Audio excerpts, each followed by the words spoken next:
and welcome to the Property Unleashed podcast with me, Mark Fitzgerald, and it's great to have you joining me here today.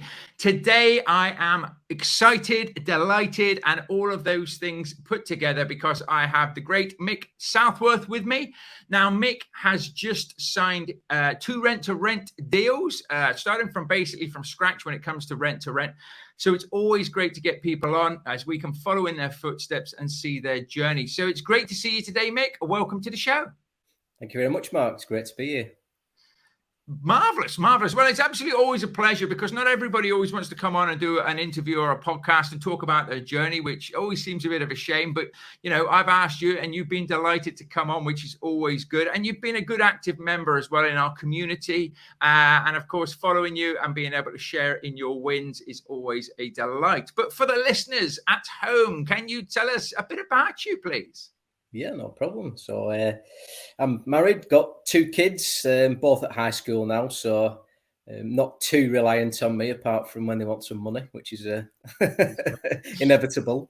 But I mean, my background, I've been involved with property since 2006, set up my own building company.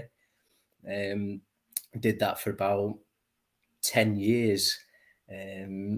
Was always busy, and we had, I was keeping 4 people busy full time. But it just got to the point where I even had my dad working for me at one point. He was looking to retire. His body was broken. And I thought, do I really want to carry on doing this and end up in the same position as him, 10 years, 15 years down the line? So I decided to move into more of like a management role and move to a larger building company. And that's when I started getting experience with managing properties, dealing with landlords, and seeing a different side to property, more of a management role and business role, if you will. Mm-hmm. From that, I did a lot of work with the largest social housing contractors in and around the Northwest, and ended up becoming a contracts manager for a national housing association. And so my role for that was managing contractors up and down the country. Did that for a couple of years, and then got a phone call off an old friend of mine who's actually a managing director of a local housing association that deals solely in retirement housing. And he asked me would I come on board for them as the ops manager. So went and had a pint with him and had a discussion about the job and decided let's go for it. And worked there for probably 3.5 years, managing over 200 properties for them. We did take on a block of 16 flats, which was non-retirement, which was the only deviation that we had from the model that we were following. But it was great just to get a bit more experience in a different aspect of property management. While that was going on, myself and Lisa, my wife, we set up our own property investment company. We own a couple of buy-to-lets, and we're looking to keep on buying properties as and when we can. And while I was doing that, it was at that point I realised that it's not the best cash flowing option for us, and was looking for how can I increase the cash flow while still picking up our own property. And did a lot of homework looking at various different training providers, and eventually stumbled across yourself. And I don't generally rush into things and do a lot of homework, so I literally went back to the beginning of your podcast and listened to every single episode you've ever done. And then booked a call with yourself back in November, I think it was now. Had a good chat with you, and it felt like it was, what you provided was a great fit for us. And so we bit the bullet and went for it. And I'm glad I did, because I've never looked back. And these particular podcasts are great because I've listened to other students that you've had on here, and I always question it. Are these actually real students, or is this just a ploy just to get more people buying your product? And I can absolutely say, hand on heart, that the training works, and I'm testament to that. So here we are. This is pretty much up to date. No, that's brilliant. Well, thank you very much. Thank you for your honesty as well. And it's very interesting that you obviously have already had a background in property, yet you still thought, you could learn more, because a lot of us can get into an industry and think that we know everything, but sometimes we just don't know certain subjects or strategies and things. So, I mean, I remember our conversation. Actually, I remember most of my conversations with people when I'm talking to them, because it is, you are skeptical. You are thinking, is this going to work? Am I investing in the right products and services to help me achieve my goals and to get me where I want to get to? And I've always been inspired by listening to other people's stories. But in the very beginning myself, you are sometimes just a bit skeptical, thinking to yourself, yeah, there's a lot of people saying the same sort of thing here. Either it works, or they're paying a lot of people to talk. So it's nice that you brought that up, and that is a doubt that I think a lot of people have. I mean, we can talk a bit about the training and things later, but I'm obviously, going back on your background and things, you've gone through a few different sectors, through having your own companies, through being, management level and things. I mean, obviously property is something that you're really passionate about, but when you're building your own property investment companies and things, what sort of things really tick the boxes for you? What are you looking to achieve? For me, I want to be able to, I didn't manage my pensions as good as I should have done. So, in 20 years' time, when I am at retirement age, I'm going to be in a position where I've nothing or very little. And I don't want to be in that position. I want to be able to retire in my 50s if I want to, or even sooner. I don't want to be wholly reliant on, the government pension scheme. And so property is a way for me particularly to make sure that I've got something there that will cover not just me but the family. I mean, Lisa's got a very good pension, but I'm not in that position, so I can't wholly rely on Lisa, So it's about setting up for the future, setting up for the kids as well. So they've got something for when we go, and property is just, it's what I know better than anything else. And it just seemed a no-brainer to me. Yeah, no, that's good. That's a good answer. I think a lot of us get to that point where you think to yourself, at the end of the day, I might have a decent job, I'm doing all right, but I am just a cog in that wheel. Yeah. And eventually that cog could be replaced. And of course, it's about having control of your own finances and things. Now, what made you want to start, rent to rent predominantly? Well, like I said before, it was about the cash flow element for me. I know what I'm doing with the buy-to-let side of things, but setting up the rent-to-rent meant that we had a cash flow coming in, but I wanted it to be set up as a business. And that's where your training came in, because it's, having had the building business previously, I was so engrossed in it that it was dictating my life. And you spend all day working on the job to come home, to then do all the paperwork, do all the pricing, you go out measuring up more jobs, and it just completely takes over your life. And, you've said it on more than one occasion that you should be working on your business, not in your business. And that is why, I wanted to do your training, because I want to set it up as a business from the very beginning, so that it's not going to be dictating.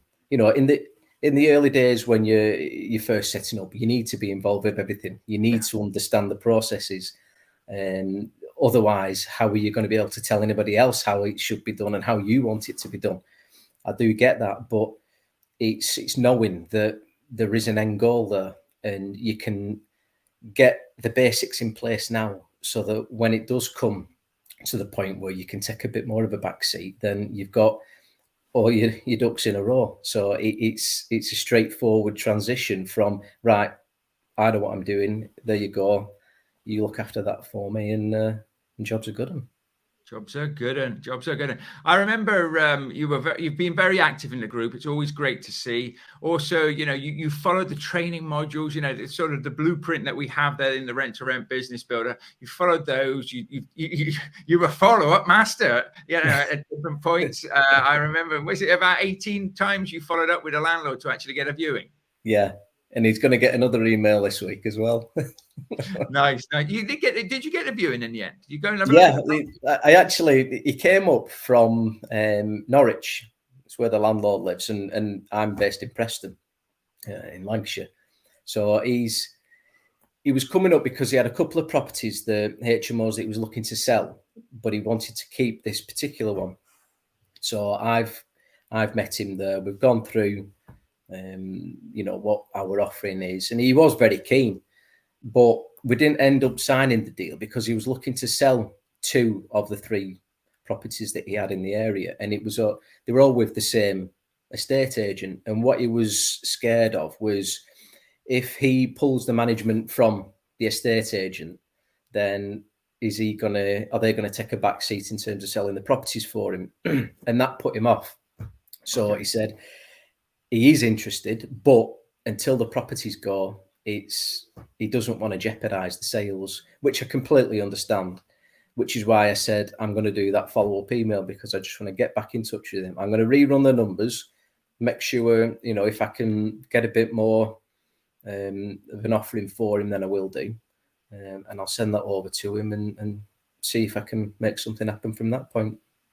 Do you know what I would use as a lead with the email is, have you sold your HMOs yet? If not, maybe they're not doing a very good sales job either. So you need to get somebody else to sell them, and I'll come and manage that property. Yeah, absolutely. Because, like I say, if they haven't sold them by now, or he's not going to have a lot of interest, then they're not very good at that either. So bless them. But that's great. I mean, the follow-up that you did there was absolutely brilliant, because we have like a follow-up masterclass that I put into the training, and it does say you've got to follow up like a ninja, and really you should feel quite uncomfortable with your follow-up. And that's not being rude or pushy in a sense, but it is just because people are busy. And most of the time, and you might have found it yourself, and you can correct me if I'm wrong, most of the time when you follow up like I show you, somebody will get back to you and say, oh, thanks for getting hold of me, or thanks for keep contacting me. I keep meaning to call you, but I'm always busy. Yeah. And it's knowing when the right time is, and there's never a real right time, but you've just got to bite the bullet and go for it. And there's another landlord that I've been dealing with, and she asked for some time to herself because she was having a few issues that she didn't really want to divulge. And so I gave her that respect and thought, well, I'm not going to chase her up, because she was such a lovely lady that I thought that she wouldn't do this to me unless there was a genuine reason. Anyway, she's been back in touch, and she's a very good contact now, and hopefully something good will come of that relationship. But we shall see. I'll keep in touch with her, and we'll keep the conversations going, and you just never know. That's it. Keep the fires burning. And a little caveat to that, I don't teach you just to be annoying. No. We do say respect people. If somebody says I'm not interested, then you can follow up again later on, but don't keep following up. But it's normally with people that you're trying to get a viewing and things. Yeah. You have to. There is a method to it. Let me put it that way. There is a method to it, because I don't want people going out and bombarding people. Well, I heard it on a podcast that Mark said it's not like that. You've got to do it systematically, but also. What I will say is when you do a follow-up, and maybe you leave an answer phone message, and this is, this, Mick, so this is more for the people listening or watching this, leave a message, and at the end of it, just say, it's 10 a.m. in the morning now. I've not been able to get hold of you. I'll tell you what, I'll try you again at 3:00. Or you try them again at 3:00, you don't get them. You say, I tell you what, you are a busy person. So, I'm conscious of your time. I'll try again tomorrow at 10 a.m. Because what will happen is when people get those messages, okay, they'll be thinking to themselves, well, they're going to try me again at 10 o'clock, so I might as well ring them back. Let's get this out of the way. I've got a minute now, rather than 10 o'clock, because I haven't got a minute at 10. And it entices people to call you back, and so you can at least have that open discussion with them. And if they say, stop calling me, stop calling them, like Mick says, because everybody's got different things going on in our life. I just wanted to get that in there. Yeah. Absolutely. I mean, go on. I was just going to say, we're not the only people that do this. I've registered interest with all the local estate agents, for the property investing side of it. But it was a great opportunity then to talk to them about, HMO management, because there's not many of them actually want to do it. But with the market turning slightly now, I'm getting phone calls on a daily basis from them. And whereas 12 months back, they didn't want to know me. And so they're following the exact same method. It works.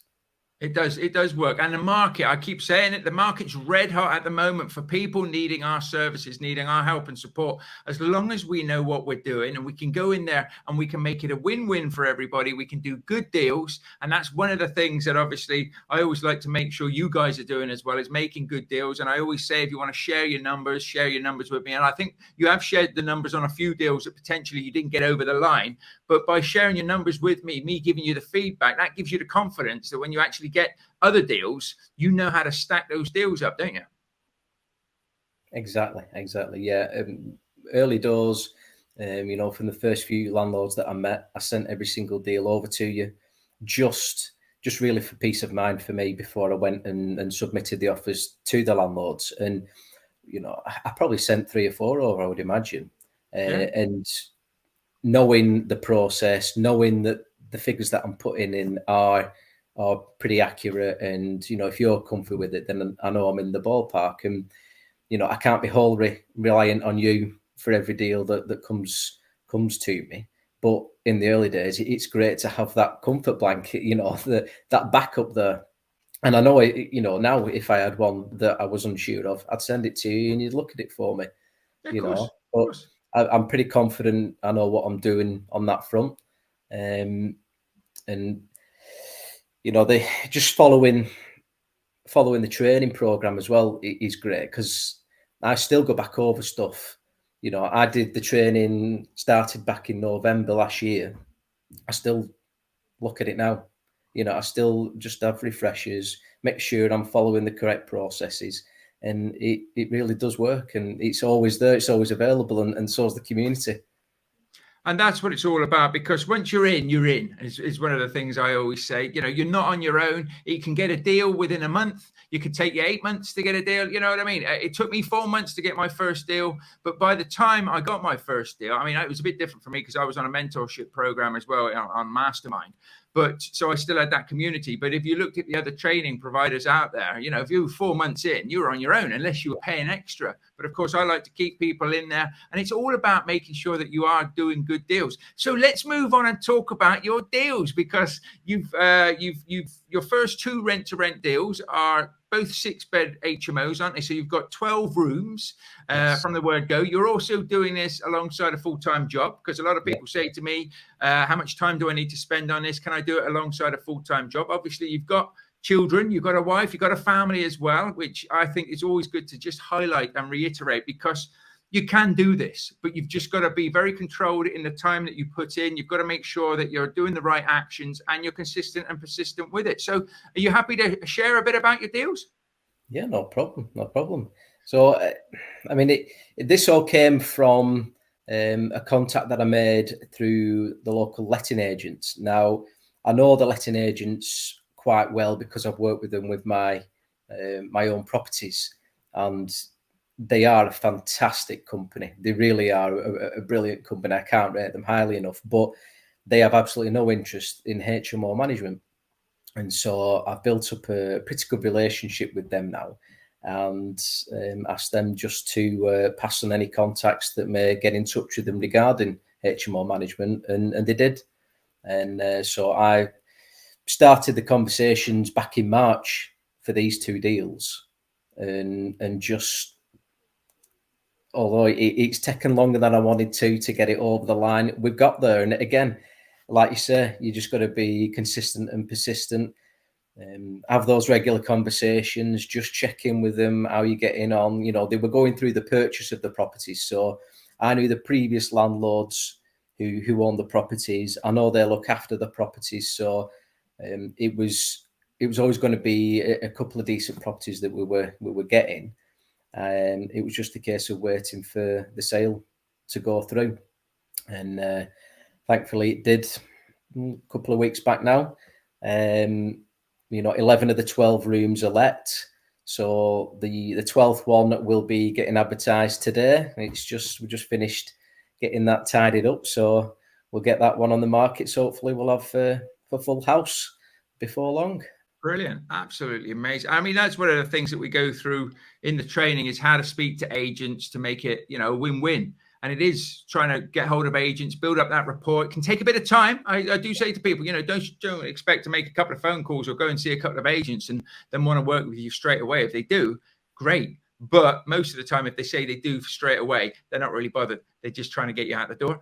But it takes up that time to build it up. And of course, looking for agents that are predominantly doing buy-to-lets and then saying, if you pass any leads on for HMOs, they're leads that are dead to them at the end of the day. That is absolutely amazing. And of course, you've got 11 rooms filled from day one. You've got one room to fill. So you're making money basically as soon as you've signed the deal, haven't you? Exactly. Yeah. And it's so exciting when you get the contract signed and then reality kicks in and you think, holy crap, this is it now. It's on me. So there is always that doubt in the back of your mind. But yeah, the money's coming in. I've met the tenants. The tenants are great. The property is fantastic. And it's just a case of making sure we deliver the management service that we said we were going to, and it's not easy. Like you said earlier, trying to juggle everything and making sure that you don't let it dictate you completely. And Lisa certainly reminds me of that. She doesn't let me forget why we're doing this. And exactly, good Lisa's. I've got a Lisa as well. She does the same to me. Yeah, she will bring me back down to earth and give me a crack round the head and say, "Listen, you've got a family." No, that's good. Right, it's great. It's great, and it is achievable. It is achievable, even with the busiest of lives. It's not easy. If it was, everybody would do it. But you just got to plug away, and once you've got the systems in place and you got settled tenants, the process, it should just run smoothly. And there will be hiccups in the road. There always is. But overall, get everything right from the outset and you're onto a winner. But that's business. There's always hiccups in business. And that's why I think as long as we don't get personal about it, it's easy to get personal when it's your business. But if you can just say, listen, this is day to day, no problems, only solutions. But at the end of the day, we will have issues, but we'll resolve those. We'll get around those. And most of the time, it's just communications as well. But I think it's great because a lot of people, they're like, I'm going to have a go. I'm going to have a go at rent to rent and see how it goes. But no, what I say is if you were going to go out there, think of it as a business. If you're going out there to start a business, you are starting that business. Now, your customer type may change, but your business model fundamentally will stay the same. So go out there with that and don't keep deviating and chasing shiny pennies and things. You could have given up a long time ago, but you've stuck with it. Now, I also know that you've seen some grotty properties as well. And we always, in the rent to rent business builder, we try to find the good properties that aren't going to cost us a lot of money, because at the end of the day, it's not our property. If they're a bit run down, we need to be talking to the landlords to put a level of investment in there. But you've taken on 2 6-bed HMOs, cash flowing from the day one. Obviously, you've had everything that you've needed in the training, i.e. with the contracts and everything like that. So how much has this deal cost you out of your own pocket?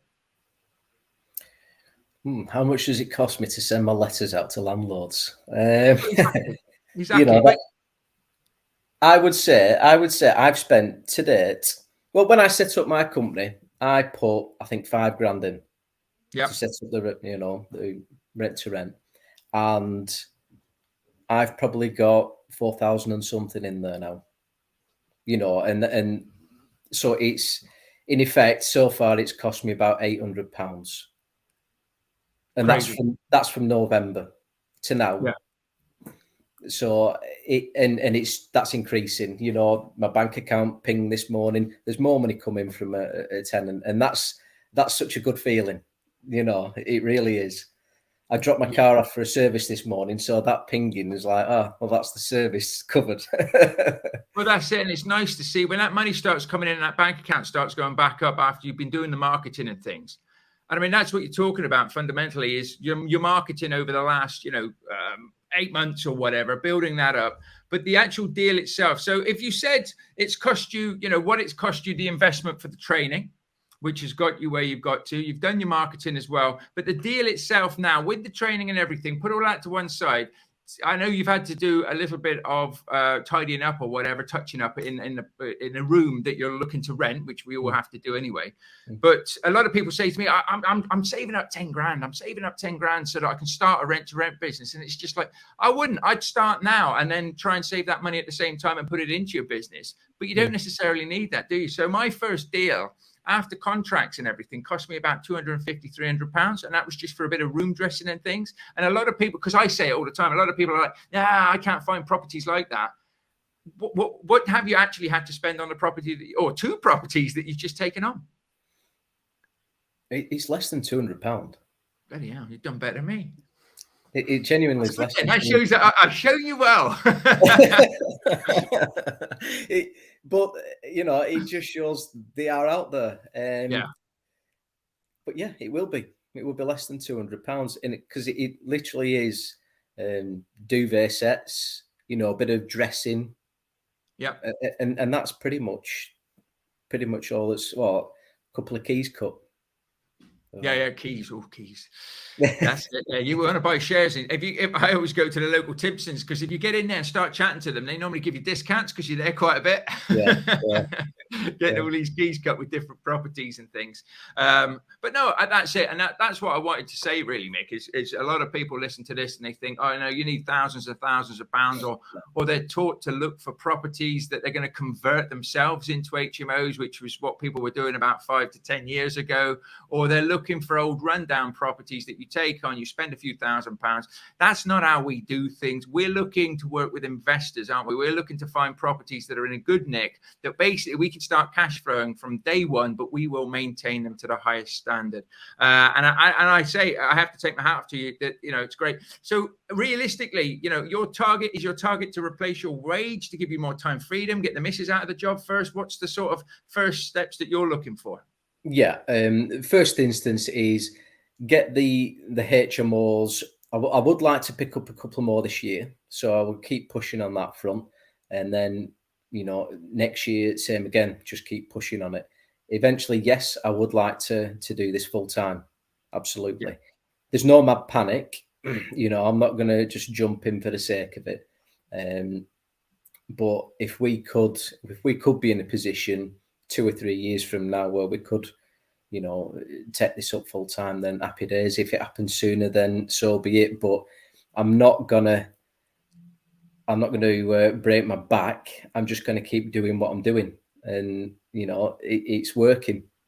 So I think it's great as well, because having the luxury of doing a job that you enjoy, and also having this running for you at the side is, you haven't got to live off of it. So you can just say to yourself at the moment, happy days, let that pot build up, potentially even start investing that pot in buying more properties for yourself. It just gives you options, doesn't it? It just starts to put you out there. It gives you a bit of life choices. If the economy tanks and let's just say people are laid off, made redundant and things, for a lot of people, it's nice to say to themselves, you know what, I maybe do need a couple more properties, but at the moment with that money coming in, as long as we're tight with our budget, if I actually lost my job, I haven't got to, go, oh my God, how are we going to survive and live? You sort of almost make yourself a little bit more comfortable, don't you? That's it. Yeah. It's like a backup plan in effect, and it can just sit there and it can be building up nicely. And like you say, it would be nice to utilize the money to reinvest in our own property. That would be an element that we'd be looking to try to do. We're fortunate that we had equity in our own home, and that's how we started our property investing. It was basically sat there doing nothing. So I don't know how I managed it, but I managed to convince Lisa to remortgage and pull a chunk of money out, and and buy a few properties. So. Well, that's what it's all about at the end. But I think it goes back to mindset, doesn't it? Because certainly when I was a kid, you were always told, get a job, you get a job for life. Well, that went out the window. And then it was all a case of pay off your mortgage. You need to pay your mortgage off and then have a mortgage-free property, not reinvest that money in anything like that. It was almost like, let's just keep you on a hamster wheel. And keep you trapped. So, there's a lot of people that I still speak to now that when I talk about property, they're like, oh, that's risky, that's dodgy, innit? It's like, not if you know what you're doing. It's actually very profitable and very satisfying as well to be able to get out there. So the fact that your wife, she's listened to you and she's working with you and doing it as well is great. It's because, as I always say, bring in family, bring in friends, bring in loved ones, because you're on this journey together, aren't you? Absolutely, yeah. And the first property that we did, I have to thank my brothers and sisters, because they all came over and they all ended up with a paintbrush in their hand, helping us get it over the line, ready for the tenants moving in. So, oh, that's brilliant. That's brilliant.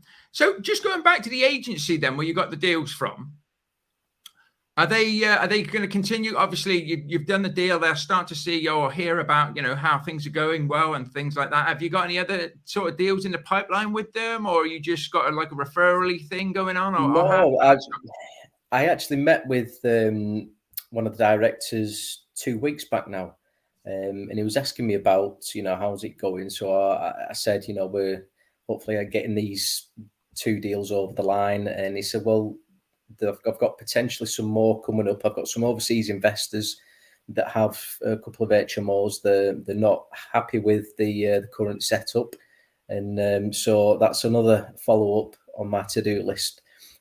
So I'll be getting in touch with him and just remind him of that conversation and saying, look, we're here, we're ready. Send some information over. That's what it's all about. And I think that's brilliant. You can get in there with an agent. So a lot of people say to me, you can't get deals for agents. Of course you can. It's a numbers game. You've got to build up the know, like, and trust. It will work. People will do business with people, but they've got to get to know you first. And then they need to know that you're serious.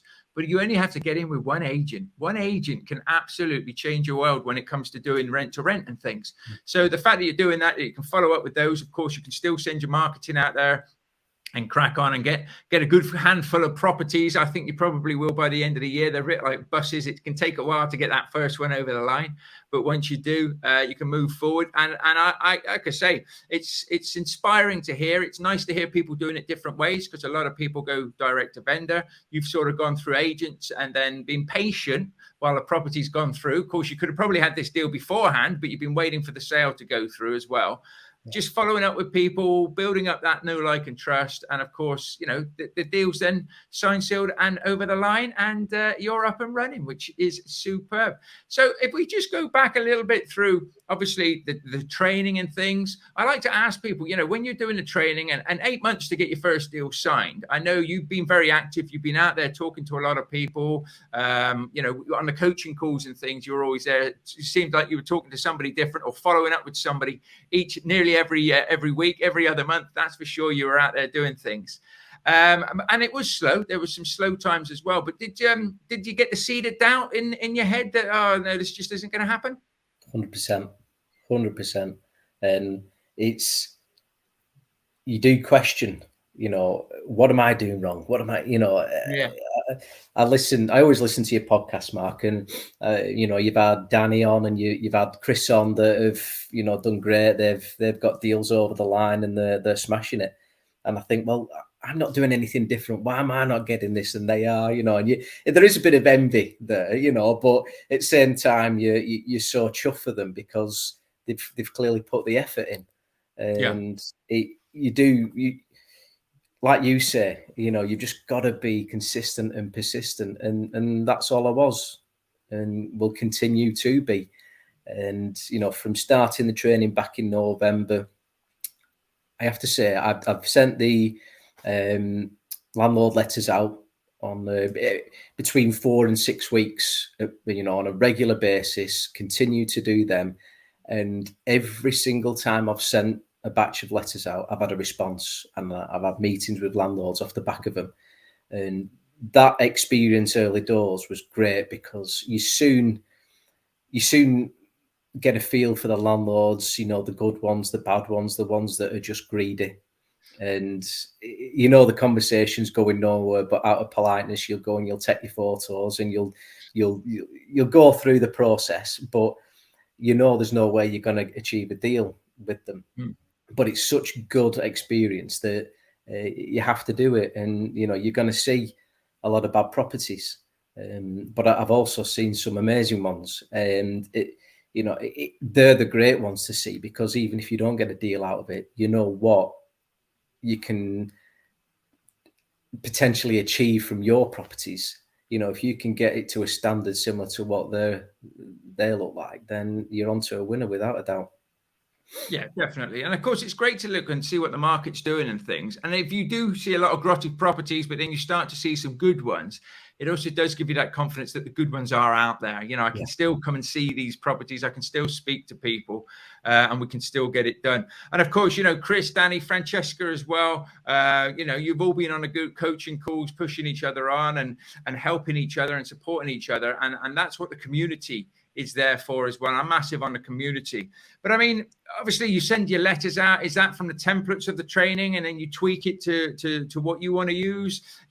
Let's just talk a little bit about that, because obviously I like to make sure that people are getting massive value from the training, that they're getting the support and the help that they want to help them get the results that they're out there getting. So I always say you take a bit of a leap of faith. From my perspective, I don't think it is. I think you're doing the right thing. But from your perspective, it's a bit of a leap of faith, to invest in yourself like that and to do, a bit of training with somebody. Has it sort of lived up to the expectations that you were hoping for? 100%. Going back to the question about the letters, I literally put my company logo at the top, put my picture at the bottom, and changed a few words, and that was about it, and it was working. So why am I going to deviate too much from that? If I'm getting responses from landlords, if I'm getting those meetings and looking at properties on a regular basis, then it doesn't make sense to do anything else. No. There's a finite number of templates in the training, and then from that, I'm just picking out the salient bits, creating my own letters now, and continuing to have success with it. So I'm just going to keep doing that. And the training element, I have done training with other providers, and yours is by far and away the most comprehensive and offers the most support once you've completed the training. It really is second to none. The value for money is there in abundance. I went through all the training process, and at each section, I couldn't believe how detailed it was. And with each section, there's a PDF or an Excel spreadsheet that that you can work through, so you can really understand what's going on. And if for any reason you're struggling to understand it, it's a quick post in the Facebook group or a message to you, and it's a virtual instant response. It's fantastic. I can't rate it highly enough. Oh, I'll take that. Thank you very much. Thank you very much indeed. That was a better answer than I was hoping for. I appreciate that. And that's what we try and do. Because, as I always say to everybody, I've been exactly where you were, with the doubts and with the worries of, is this going to work and things. And that's why I just wanted to put together something that if I lost everything, I would follow my own process to get myself back to where I am now. So the fact that, you've got massive value from it, that the coaching's been there as well as the training, and of course the community, which you're still a member of and you always will be, is commendable. And of course, I love the community factor now, because people, you put your post in there with your keys, and you've got to have a picture with keys when you get Absolutely. That first deal, but you're doing good deals. And I think that's the other thing as well, is we want to be making sure that we're doing good deals that cash flow. We're not getting hold of liabilities or trying to grab hold of anything. And of course, there'll be people in the group now that will be looking at your picture, Mick, like you were looking at other people's and thinking, oh, that's going to be me soon. I'm going to do that. And it inspires them to do it, which is why I love to get people like your good selves on a podcast to talk about their journey and their story and things. So No, it's really, really good there. And of course, as you go through the training itself, I would just say I listened to a lot of podcasts when I started out. I watched a lot of YouTube videos and I read a lot of books. But it's amazing, isn't it? When you think, I know what to do now. I know how to send these letters, and I know how to do this, and I know how to do that. But when you actually go through, a blueprint roadmap training, you actually find out there's so many gaps in it, don't you? Yeah, and it's quite scary how many gaps there are in other people's training, and there's no follow up, there's no comeback. You can't turn to anybody once you've paid your money. You've had the training, that's it. You're on your own, you're out the door, and you think, it's not ideal, this, which is where yours is different. It really is different. Yeah, no, that's great. I appreciate that. Like I say, it's good. So you went down the HMO route. Obviously, serviced accommodation is very popular at the moment and things. Is there any particular reason for that? I just felt that for my particular area, it was the better option. Mm-hmm. I'm comfy dealing with, larger management blocks, from previous roles anyway. So dealing with multiple people on a daily basis is what I've done for years. So it really was more of a comfort move more than anything for me. That fit the model for this area. And it really was looking at what is the market doing for Preston and surrounding areas. And no doubt there is a market for SA, I'm sure there is, but I just felt the better move for us to achieve what we wanted, which was ultimately greater cash flow. This suited our requirements. Yeah. I do like the fact that HMOs have less moving parts, less come-ins and go-ins and everything like that than serviced accommodation. Serviced accommodation, of course, you can make more money, and you should be making more money. But I like the steady fact that I've always said it, that when I put people in there, get good people, you get guarantors set in there, you get the money coming through each and every month. You know what you're going to be getting. You know what your outlays are. And for me, it's a good cash flow in business that I can really forecast and see what's going on. It's not seasonal. Once people are in, they're in. They're not just there for, holiday seasons and stuff like that. But of course, different people like to do different strategies, and that's all well and good. I'm a bit more that I like to try and build the business, systemize it, and then if I can offload the parts that I don't want to do, and it still runs nice and smoothly, happy days, I can move on to the next thing. And I guess probably a bit the same with you. You've looked at your area, which is always good. You knew what worked in your area, and you've just gone out there and made sure that, you sort of cookie cutted the nice elements of it to build the rent-to-rent business. Absolutely. Yeah. Just follow the process and implement everything that you teach, and, I'm proof that it works. That's it. So about this time, normally, I like to ask a few questions. So I hope you've done your homework. If you listen to the podcast, you know what's coming. 100%. So I might throw in a couple of different questions. No, I'm only kidding. So if you're all right, I'll ask you a few questions. Yeah, go for it. So what's the best advice you've been given? You'll know this one well, Mark. Be persistent and consistent. I love that. Consistency will get you there. Persistency will make you a winner. Absolutely. And I mean, it's paid dividends for me. It's just keep pushing, keep on pushing, and it has paid off. Yeah, I think a lot of people overthink it. I certainly did. I used to be thinking all the time, there's got to be more I can do. I'm speaking to agents. I'm sending the letters. I'm doing networking. What else can I be doing? Can I be advertising? Can I be doing this? Yes, of course you can.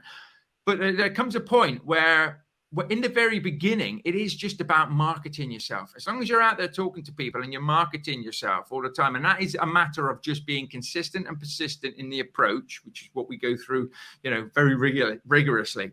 There isn't that much else to do. And I do say to people, that's fine, because get ready. Once you get the deals, you've still got to do this, but then you'll have the deals as well. And that's where it becomes really busy. And you'll be saying to yourself, oh, I need a bit more time now. Not what else can I be doing with my time? But of course, once you've got it set up, and you've done very well with only having one void, that it's quite nice to know that, you know, the money's going out for the guaranteed rents and things, but I'm making money already. And as soon as I get this room filled, happy days. We're earning, you know, top profits. But that's good. Be consistent and persistent. Like that one. So if you could sit down and have dinner with, I don't know why I'm looking and reading them, I know these off by heart. If you could sit down and have dinner with 3 people, alive or dead, in any industry or any sector or any relationship or anything like that, who would you like to sit down and chat to? Well, I'm not sure I'd talk much. I think I'd sit back, listen, and laugh. I'd have Ryan Reynolds, Will Ferrell, and Jeremy Clarkson, and I'd just let them go, and I'd sit back, and I mean, they would talk absolute nonsense, but I think it'd be very funny. Oh, they'd all just try and wind each other up, wouldn't they? Oh yeah. I think it'd be great. I think I'd come out of there crying. Oh. I think you would as well. I think your cheeks would be sore through all the laughing, wouldn't they? Absolutely. Oh, that's good. I like that. Brilliant one. Yeah, that's some entertainment. I think the whole restaurant, actually, if you were in there, would be entertained by that. That's good. I like that. You've obviously done your homework because you haven't had to think about these. Oh, and I knew it were coming. I know. I'm going to have to mix it up a bit, aren't I? So have you got 3 top podcasts that you like to listen to? Yeah, well, I mean, I've already said I listen to you, Mark. I've listened to every single one. I do like listening to Dan Hill's podcast, The Blueprint. I think that's very good. I listen to Kevin Whelan's and Christian Rodwell's Wealth Builders Wealth Talk. I do like what they have to say. I used to listen a lot to Nigel Green and Mark Stokes. They had one, Property Investors or I can't remember the exact name of it now. Property Investors podcast, perhaps, but they've not done anything for a while. But I used to listen to that a lot. They were good. I'll tell you what you will find with podcasts, and I have, because I follow podcasts and things.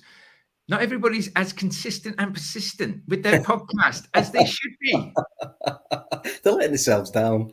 They are, aren't they? Because all of a sudden you build up a following, you've got people listening to you, and they just think, and it's another thing that is hard work at the end of the day. It's enjoyable, but I mean, we're coming up, or we may have gone over, well, we will have gone over when we've done this 200 episodes. And that takes some doing. I'm quite proud of that fact. Absolutely. I'm going to have, this one won't be 200. This might be 201 because I've got to do it like a special for the 200. So if you're listening to this and you haven't listened to the one before this, then you need to, because that would have been my 200th special edition one. But I think that's really, really good. But yeah, some people, you see it week in. And then all of a sudden it's just like, well, there's no podcast this week. And then they do a random one. And then all of a sudden they've just fallen out of love with it, haven't they? Yeah. So, I was thinking, have I unfollowed them? You know, and I was searching through, and no, they've not done one. Run out of things to talk about. It still take me another 200 to run out of things to talk about. So, yep, that's cool. That's cool. Any more? Sorry, I spoke over you. No, they're the main ones really that I listen to. All right, cool. Top 3 books. My favourite is the 5 a.m. Club by Robin cool. Sharma. I'm reading that at the moment. Really enjoy that. I listen. I do audiobooks rather than read. I've read more over the past 2 or 3 years than I have done in the whole of my life. You know, I wasn't interested at school one bit. So, no. But now I really, you know, the only book I'm reading now is The Millionaire Master Plan by Roger Hamilton, you know, about the wealth dynamics. Yeah. I know all about that. And I'm reading that one. Have you done the test? Yeah. What So I'm a lord. Oh, yeah. You're a numbers man. Well, yeah. And it's strange because you read it and you think, well, no, that can't be me. And then you read the description and then you think, well, yeah, actually, I do that. You know, That was me. So I'm a supporter. I'm the Blaze side of it, so I'm all red. You got your creator, you got your supporter, haven't you? Got accumulator and a lord. Yeah. And then there's a box for people that don't know. There's a box, and what you do is if you buy the book, The Millionaire Master Plan, make sure you buy a new copy, not a used copy. You should get a code in there, and you can do what is called a wealth dynamics test. Now, when I did Mastermind, you got the wealth dynamics test, and I came out still a supporter, but I had a very much like a box in the middle of the box, because in my corporate job, I had to be a bit of everything.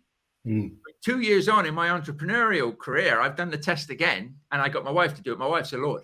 And she is a lord. She don't want to be on camera or do anything. She's really good with numbers and stuff, all the things I hate. And now I'm just all blaze. I'm all red. So I'm a supporter. I'm a star deal maker, and something else. I can't remember what it was. But yeah, so basically, it is good. But back to what you said then, because as soon as you said it, when it said supporter, I was like, ugh. Supporter, what's that? I thought I'm a creator or something. And then when I read it, I was just like, I still don't get it. And I said to the wife and the mother-in-law at the time, they were stood, I think we were in the kitchen at the old house. And I just said, let me just read this to you. Have a little listen and tell me if you think it's me.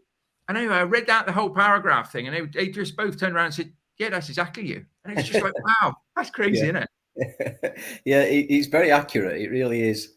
Well, you know, if you was to look at the options and, you know, the small description assigned to each element, you'd be like, nah, it's not me. I'll be that over there. And no, not close.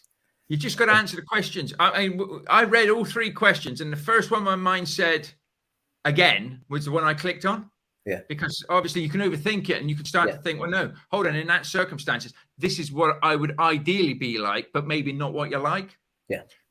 So no, that's good. Millionaire Master Plan is a good book as well. I'll shut up now. Go on, carry on. The other 2, I like The Richest Man in Babylon by George Clayson. I listen to that a lot as well. That's really good just for the basic principles of investing and money management, I suppose. But it's written in a way more of a biblical setting. But it's great. I could listen to that all day. And the third one, which was a recommendation from one of your previous podcasts, is Shoe Dog by Phil Knight. I think that's brilliant. Really, really good. You know, that's definitely. That is one of those books that every time I read a chapter, I just wanted to keep going, just to see what's going to happen next. What's going to happen next? And somebody said to me, it's a lot of it is about the struggles of business. But the story of it and everything, I you know, bits and bobs as you grow up and stuff. But for what they went through, you just had to have a love and a passion for running and trainers to ever stay the course with that. But the team and the community that he built up, they were all the same. It wasn't about the money. It wasn't about, it was about the product and customer satisfaction and working with people, wasn't it? Yeah, no, it's unbelievable. And how they didn't give up, I don't know. Because they literally had a stumbling block every other day, it seemed. Well, that was it, and I loved it as well, because when they obviously when the company went public, he was saying, you know, I was worth a couple of million, and all of a sudden I wake up and I'm worth 51 million or something like that, or 100 million. And he said, you know what? It didn't change me. I didn't feel I still went to work, got there early. I still went about my daily. It wasn't about the money. It was about the journey. And he actually says, doesn't he, when he reached the sort of summit where we all think, woohoo, payday, he almost felt a little flat, because he felt like the journey had finished, didn't he? It was almost being taken away from him now. And the beast had outgrown him. And it was just bizarre, because like I say, when we all think it's party time, he was almost like, I've enjoyed the journey so much, and you know, what am I going to do next? Yeah, no, it was, but yeah, loved every second of that one. Well worth a listen or a read. Brilliant. Have you got any more? No, that's my list. That's your 3, isn't it? So that's why you got to give me one more now. You got to think. All right, well, I'll give you one more. Chris Voss book, love that one. Oh, Never Split the Difference. Yeah, very good. That's a really good one.